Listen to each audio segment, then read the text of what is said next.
पियावा हिलावते होई। तोहर पापा के दिहल पलाई के पलंग तोहर मर्दा हिलावते होई। हमर याद नहीं आवत होई उ त मीठ बतियावत होई। तोहर पापा के दिहल पलाई के पलंग तोहर पियावा हिलावते होई। तोहर पापा के दिहल पलाई के पलंग तोहर मर्दा हिलावते होई।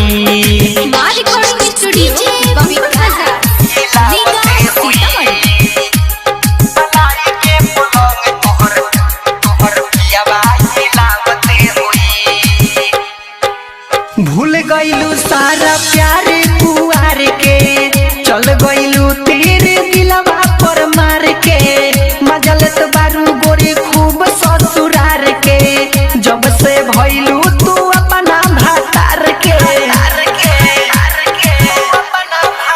भूल गईलू सारा प्यार कुआर के चल गईलू तीर दिलवा पर मार के मजलत बारू गोरी खूब ससुरार के जब से भइलू तू अपना भातार के।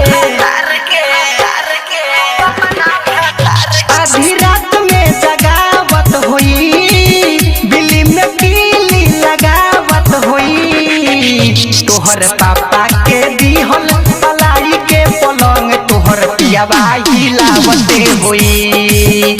तोहर पापा के दिहल पलाई के पलंग तोहर मर्दा हिलावते होई।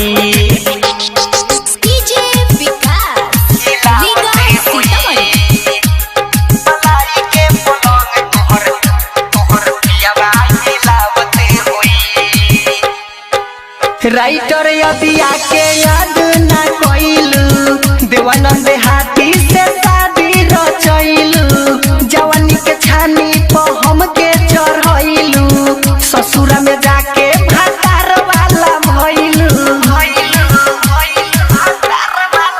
राइटर अबिया के याद ना कइलू देवानंद हाथी से शादी रचैलू जवानी के छानी पर हमके चढ़ैलू ससुरा में जाके भातार वाला भइलू।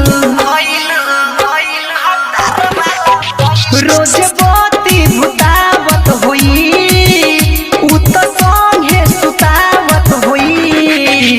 तोहर पापा के दिहल पलाई के पलंग तोहर पियावा हिलावते होई। तोहर पापा के दिहल पलाई के पलंग तोहर मर्दा हिलावते होई।